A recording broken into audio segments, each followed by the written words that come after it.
This show is brought to you by Safety FM.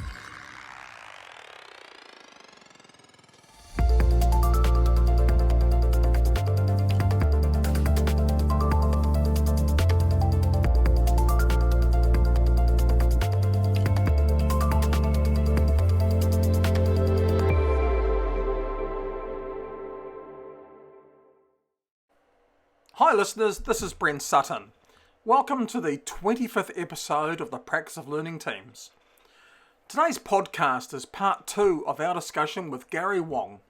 Gary Wong is a complexity facilitator, or as I reference in this episode, more of a sense maker. Gary is based in Vancouver, British Columbia. Gary runs his own consulting practice focusing on complexity thinking and safety. Please join us now as we continue the conversation with Gary about his world of storytelling and making sense of complexity and safety and the work he is doing to help organizations learn from everyday work. The other piece of learning we're getting too, and this kind of goes into this statistical thing, and I don't share this a lot with frontliners because they'll start going, what's Gary smoking these days? You know, the difference between the normal bell curve Gaussian world and the real world, which is Pareto, right? And it's that sort of stuff, power loss sort of stuff here. All I kind of say to them is, when we do a bell curving, we typically focus on the middle, the average, and we forget the outliers. Because, you know, but in some cases, it's the outliers that are really, really important. They are the ones that kind of say, I got a bad feeling about this in here. So we need to pay attention to that. If you do normal analytics using probability curves, you don't get to see those. You ignore those. Yeah. So when we show the map, we say, look at where all the clusters are in the different contours here. Oh, look, you've got one story there all by itself. Why don't you click on that, read the story, and you tell me, is that something you want to look at or not? Right? So again, it's all about curiosity, Brent, right? Okay, absolutely. And I suppose, you know, the danger for organizations is not doing something with the information. Yes. It's because otherwise that can become a liability later on. So Well, it's no different to anything. I mean, if you ask people to report near misses and don't act, you know, don't deal with it, all these things, if you collect data but fail to action it, and that includes, we've had a case recently with some machinery where all the telematics that were being collected, nothing was done with it. Oh, yeah. So of course, this thing called a straddle crane, this, you know, moving containers, it fell over. Well, I mean, you know, the fact is the telematics showed the G forces had been exceeded, you know, constantly, you know, all these things. And you know, we're using this technology, but people need to realize you actually have to make use of the data. And the data should be used for good, not bad. But if you don't use it, it can become bad for. Yeah, I stress your point when I do talk a bit about the 5 principles of HOP. Number 5 being response matters. So, but I talk about that, not just how we respond when a failure occurs, but how are you responding to all this dashboard information that you're getting here? Absolutely. Because if you don't respond to it, all that we're doing is conditioning people to say, why bother? Yeah, why bother? Because I share my story and no one does anything about it. Exactly. Right. I'm not in the feedback. I'm absolutely, because that destroys value. Right. So what we suggest is that, okay, you don't want to kind of be reactive. And if you see a story, immediately jump to it and do something here, because that's the squeaky wheel thing we want to avoid. But you may want to pick out one that's good and then maybe do a newsletter release or post it on the safety bulletin board. Says, hey, thanks for letting us know about that forklift in here. Didn't know about that. We're on it. That's all you have to do. And somebody reads that going like, my God, it's they're just listening. Acknowledgement. It's not difficult, right? So what do you think is the future of all this stuff? Gary, what do you think is the future? Right, okay. Well, one thing is the future is that we know the future is unpredictable. It's always uncertain. Yeah, that's what's good. Uncertain, we know that here. So I think the future is not spending a lot of the time, particularly senior leaders, trying to craft some idealistic future state, because you just don't know if that's going to materialize. And you also could raise a lot of hopes and aspirations of people and then just go wham because something else happened. We get hit with another pandemic, for example, that we didn't know about. And everything comes crashing down. So our thinking is, don't even go there because of here. So do what we call, and that what we call is co-evolve the future. Work with your employees, engage them through their storytelling, because that's where the present is. So we always say, work with the present. Stay there, use your dashboard. So Brent, if we were gonna kind of go on a journey, a trip, where would you go? We may have some fuzzy destination, and maybe it's called a safety vision. We wanna do this, and I'm all for that, right? As long as you don't set targets and goals against it. I wanna go there, which it's a north arrow. So we actually have a direction. Sometimes we use the word vector, because vector gives you a bit of heading and speed where you want to go to, right? So then we say there, well, great, we have a map. This is the map that you guys generated from your stories. So please keep on entering stories so we can keep our map refreshed. This is kind of like in your car when you use GPS here. You want fresh data all the time, right? Oh, you want that data to validate Right. that your journey, you're going in the right direction. Yeah. So now, as we're going down this way, you want to kind of go like, okay, you learning teams, where you can help is that you may want to explore this area here. You don't know if it's going to work. So it's a trial and error. It's what we call safe to fail or safe to try. It's small because we want to contain it, because we don't want to do any more big launches, because with big launches comes possibly big consequences with failures. Keep them small so we can manage them. If we like kind of like what we're seeing from that, we'll accelerate it and do more. Oh, we did it with Department A. Let's try it with Department B now, or C, and let it grow.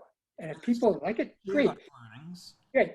But if you kind of see that, ooh, that was bad. You know, we thought we could drop Rule 17. Nope.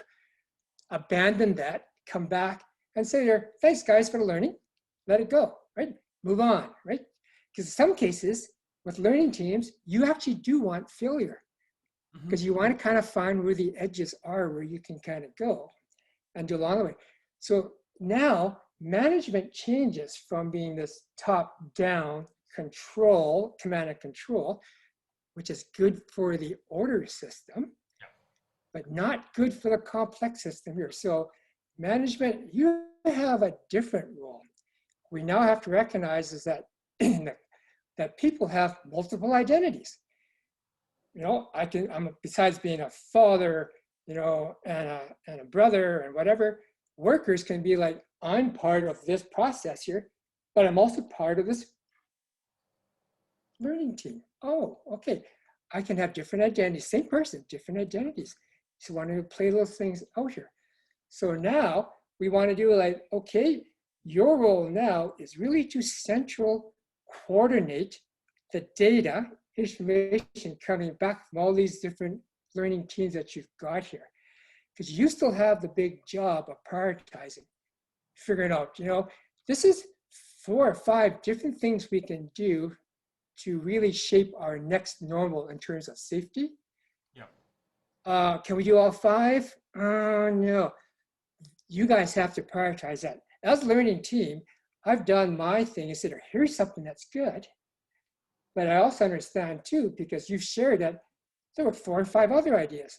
Oh, make that decision. And when you make that decision, senior team here, you will allocate the resources for that. Because it's really all about time and resources here, right? Then what we do is that we'll go back to the map and we'll kind of see is that, you know, we're not doing a linear roadmap, straight line to get to our vision. We're kind of like dodging, weaving. So we're no longer wriggling along some train line. we're actually bobbing and weaving, navigating this little boat along this way here.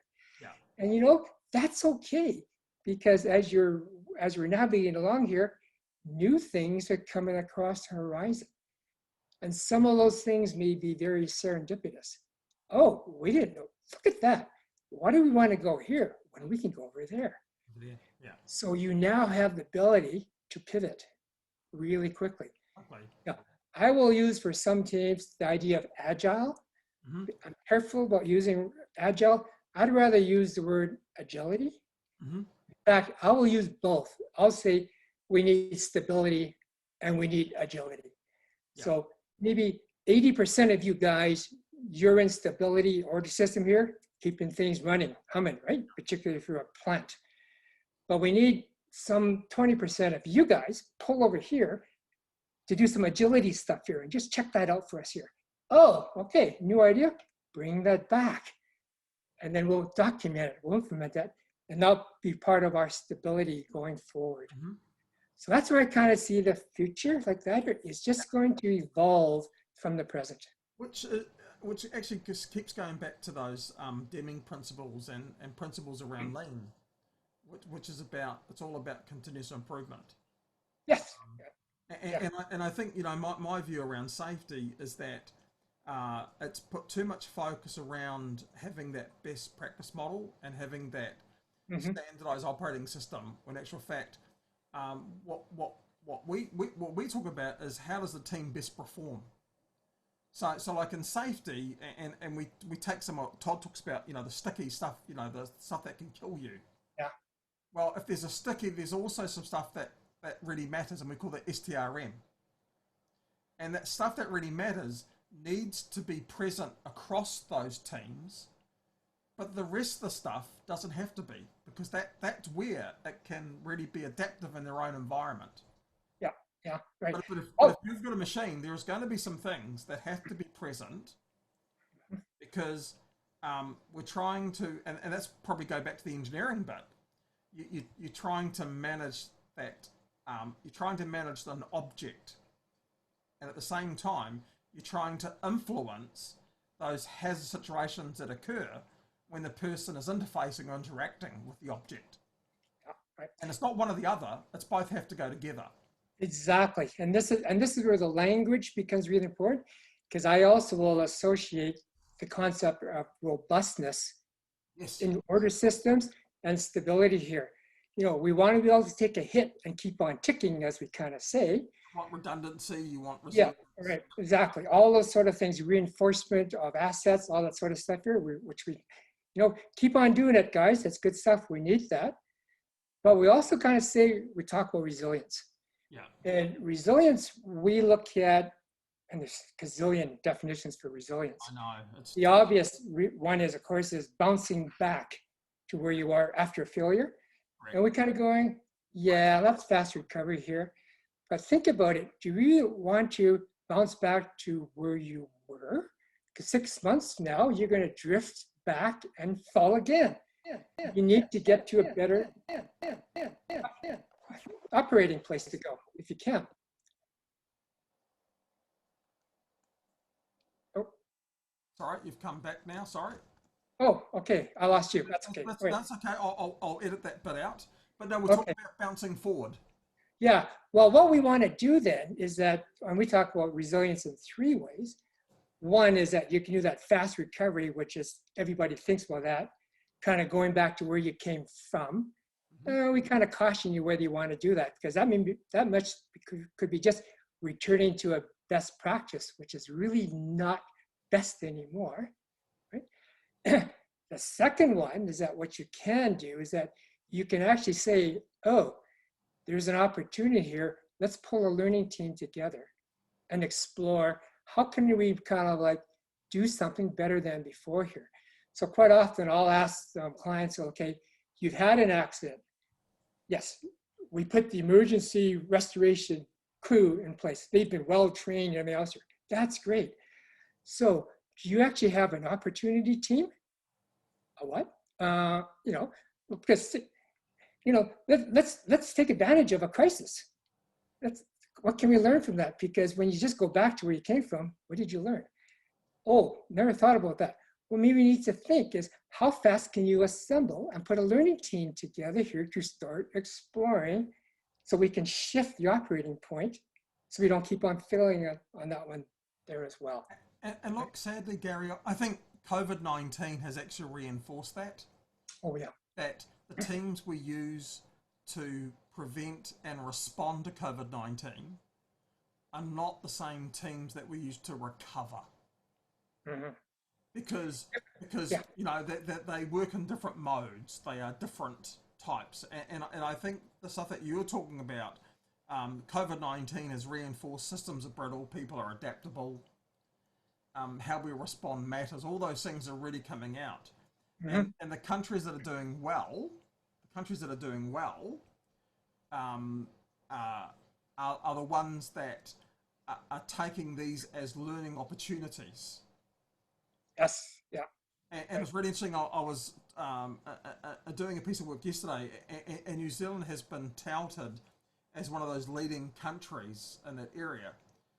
But it's really interesting, when I looked at the data, there were many other countries doing just as well, particularly in the Asian countries. Mm-hmm.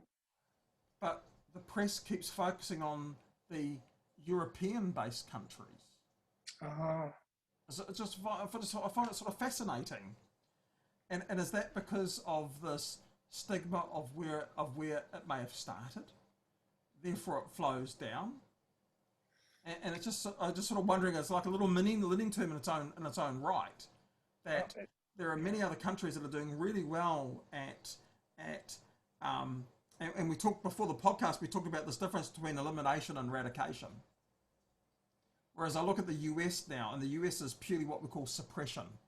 We're trying to suppress the numbers from killing your health system, if that makes sense. Yeah. Whereas, well, it also leads to me thinking about, the differences between Western thinking yes, and Eastern thinking here, absolutely. right? Or even in the area of debate, Western people with Plato and Socrates, they like the idea of debate, beating each other up, and we're seeing that safety 1 versus safety 2, bashing it all out with the tribes. Create diverse, yeah. Right. Or maybe Eastern thinking is more about collaboration. And where is the bridge between safety 1 and safety 2? And just last November, we did a webinar, and Dominic Cooper was on that. And we were talking a bit about the Kinevin framework. And Dom came out on the webinar because we said, it was called like, I can see how the Kinevin framework with its both and be able to create the bridge between safety 1 and safety 2. Mm-hmm. So that's one of the things that we're kind of working on right now is, let's see in 2021 if we could start kicking down some fences between. Because in some cases, we're having a violent a violent argument, but we're really looking at the same thing, just looking at it differently. And look, I would say to you that that division can sometimes be quite deliberate, because when we look at what we call the early adopter and innovative market, they actually like creating that whole division that goes on. There was a really good book that I read in the 90s called the Guerrilla Game, Crossing the Chasm, which basically looked at organizations that innovate are seldom ever the same companies that make the mainstream market. And it used the example of the personal digital assistant. Okay. I don't know if you can remember something called the Apple Newton. Oh yeah. That was the first personal digital assistant. Mm-hmm. But the one that became mainstream was things like the Palm Pilot. Right. And the Blackberry. It had a keyboard, right? A little keyboard. Makes sense. Yeah. And then they all got knocked out when Apple introduced the iPhone. Yeah. Where the personal digital assistant no longer was a thing because it simply became part of a phone. Makes sense? Yeah. One of the things that we talk about in Cognitive Edge, particularly Dave, he talks about the apex predator theory on that one. right? and they use some of the stuff that Clayton Christensen talked a bit about as well as being disruptive here, right? And in some cases, we have this marketing view that, okay, you want to be, first mover out there, first to the market to capture market share. There's that theory. But there's the other thought, well, let those pioneers get out there and get eaten by the crocodiles and snakes and whatever. They're blazing the path, which is great, because we'll kind of learn from them. We'll come in afterwards and we'll do a much better job. Thank you very much, Pioneer, but you're no longer around, or maybe we have to buy you up and absorb you into us. Sure. Well, we'll take their learnings. So a lot of the work that we're doing is that we're looking at how things like learning teams can be used within certain functions of safety or certain functions of quality or operational excellence. Make sense? Yeah. But staying true to a set of core philosophies, because your risk always remains weaponization. Yeah. Because the weaponization already exists. Yeah. And here's the real challenge is trying to actually create a cadre of workers that can be on a learning team as opposed to develop the team itself. Yeah. And this is the concept we've been looking at with crews. Particularly, you look at Navy SEAL teams. They're basically crews. So what does that mean? That each individual is trained to understand their role, whatever here. And when the commander kind of says, I need you 4 guys, here's the role that you're going to play, they go and they do the mission here. And after the mission is done, they adjourn, right? So that's that last step after what it's forming, storming, norming, performing. There's adjourn as well, because some teams don't want to break up because they've bonded. So we want to go like, well, no, because there are other opportunities you can where you actually get to form another crew or team, and you know how to work here. To me, in the future, that would be the ideal organization, is that you have a bunch of workers that know how to be on a team when asked and called upon. A really good organization would allow self-organization to take place, which is a natural phenomenon. Yes. That you don't need some leader go like, oh, we need to assemble. No, the leaders here is, we had this problem here. We decided to form a team. We fixed the problem. Here's the results. Oh, thank you. That's what we really want to get to, if we can. Which is really what Lean does quite a bit. It tries to do. Yeah, right. Yeah, but it makes sense, because once again, what they talk about is that management's job is to support those teams and applying those successes. Makes sense? Support them in that. And that goes back to this idea, and I'll use another word. Yeah. It's about being a boundary spanner. Yes. So boundary spanner, not in the sense of hierarchical levels, management, workers, supervisors, whatever, but spanning between order system as well as the complex system as well. Yeah. Because what we're going to do with teams, because teams, first thing a team is going to do is, what system, where are we? What system are we in? Oh, it's a causal system here? Right. Let's pull our traditional root cause analysis tools, our hammer, bang, fix the problem. Great. Yeah. As opposed to like, no, we need a screwdriver here. Yeah. Different way to do it, right? So we need to get them to understand that. That's the first thing to do is know where you are in the present. Absolutely. Hence why facilitation is so important. Around it, having and a lot of those are soft skills, not technical skills. Yeah, and I try to make the difference, because like most of my career, I actually was a consultant over in the order system. I didn't really know about the complex system until then you get your eyes open up. Then I realize, oh my God, I spent most of my career with one eye open. Yeah, that's okay. Well, that's learning. That's learning, and all I'm happy is the other eye. Got my eye open. There could be a third eye. I don't know. Well, no, I believe in Eastern religions there is a third eye. So. Yes. Oh, okay. I'm open to that. I'm not going to hear that can't exist. But in the complex system, you now become a facilitator. Yes. Because it's not about you, it's about the team. And the team has to recognize too, it's not about them. It's all about the relationships and the interactions. Yes. And all that we're trying to do is influence behavior. Yes. We're not trying to change Change, individual behavior. No. That's not easy for some people to understand that, but I mean, that's a major shift in thinking. Yeah. People change their own behaviour, but that's based on them taking something, embedding it into their schema and seeing the value from it. So we've coined a phrase, functional diversity. Yeah, I saw your video about that. Because that's really important. Well, by the way, anytime you use the word diversity, you get brownie points. So you get all these points start coming in because that's the thing that actually matters, because it's actually being able to see those different views and those different perspectives, because other people can gain value from that. Now, we don't want people to all be the same. That's not the objective. Right. We're individuals. We have our, you talk about biases are normal. We need to embrace the fact that biases exist. Mm-hmm. Mm-hmm.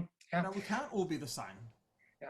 It was interesting when I was looking at some of the videos, I think it's with Todd, when I think the question is asked, like, how many people should be on a learning team? Yeah.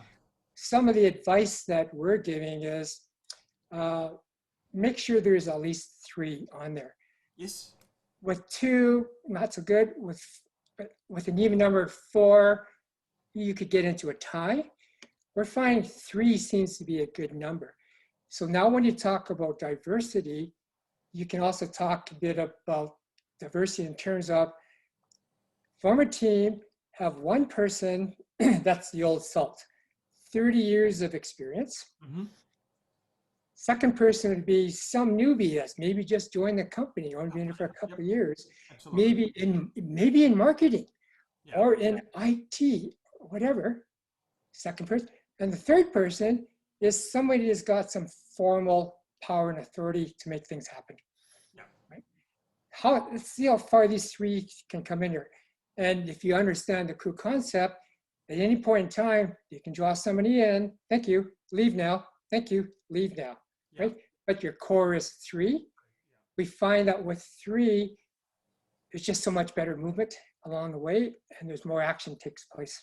Well, the good news is there's actually some science to support that, and we showed that science in the book, because there was some science that looked at the ideal numbers of people to do complex equation solving, and it basically identified that 3 was the minimum, and that past 7 or 8 didn't really add any more to it.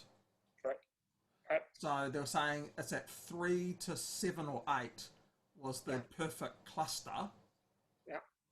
To look at doing complex problem solving was that research was. So I thought it was quite fascinating because what we've seen, and I understand why Todd talks about trying to limit the number, because you can get personalities that start to dominate. We've done learning teams with up to 40 people, but that's because we've got multiple facilitators involved. It makes sense. Yeah. And we start them in a main group, and then as we explore context, we might create subgroups. But what you've got here is you've got different people playing different roles, trying to manage that complexity of human behaviour that exists in a group dynamic. Yeah. One of the tools, instruments that we're going to actually be rolling out and we're developing right now with Dave, with Dominic, Yes. with Sunny Gopal and Marian Kiley, we're creating a safety, what we call mass sense. Right. The idea of a mass sense is that anybody in the world can actually enter their story and they can participate there, because they're trying to really shape what that narrative landscape kind of looks like on that one there. Yeah. From that, we hope they'll be able to pull out, here's some very interesting scenarios that a smaller learning team can take away and kind of use and examine here. What we're trying to actually capture isn't the kind of like medium of the bell curve, we're trying to find the outliers and the ones that go like, oh my God, we never thought about that could happen. Yeah. So we're looking for the unknown unknowns. Yep. We're looking for the unknowables and the unimaginables, because Yeah. somewhere around the world, there probably somebody could be thinking about it, but we don't know. Let's invite them, and hopefully they can see us, enter something here, and we can go like, that's worth exploring. Absolutely. Absolutely. Hey, Gary, I've got to say, this has been a deeply meaningful conversation we've had today. And I'd love to invite you back and to join us on one of our mini learning team sessions when I get all my colleagues together, so that we can sort of take one of these things that we've been talking about and do a bit more of a, well, we call them a mini learning team. So hopefully you'd be up for that. Yeah, well, I think, if all goes well, we will actually invite people like yourself and the other and Brent and Glennis to participate in that. Yeah. And then maybe a subsequent session would be, I come back there and we'll go on the dashboard. Yeah. And we'll do a live session and we'll look at the data together at the first time. Why not? Why not? Why not? That's amazing. Just kind of show you, like, this is what the future looks like today. Today. We can do this. This is a dashboard.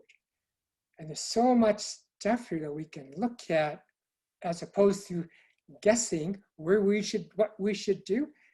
We will play hunches, as we call it, because it is adaptive reasoning. But these are educated guesses based on what the people are telling us. How powerful is that? Wow, that's super powerful. And look, I've learned so much today, and thank you very much for your time. Well, thank you too, Brent. And I look forward to coming back here and sharing some more stories with you. Absolutely.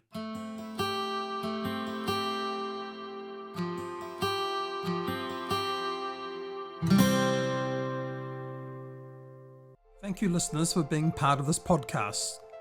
We'd love to hear your learnings from today or other topics you would like us to support you on. Go to www.podcastlearnings.com and be part of the community practice of learning teams at www.learningteamscommunity.com. The views and opinions expressed on this podcast are those of the host and its guest and do not necessarily reflect the official policy or position of the company. Examples of analysis discussed within this podcast are only examples. They should not be utilized in the real world as the only solution available, as they are based only on very limited and dated open source information. Assumptions made within this analysis are not reflective of the position of the company. No part of this podcast may be reproduced, stored in a retrieval system, or transmitted in any form or by any means, mechanical, electronic, recording, or otherwise, without prior written permission of the creator of the podcast, Jay Allen.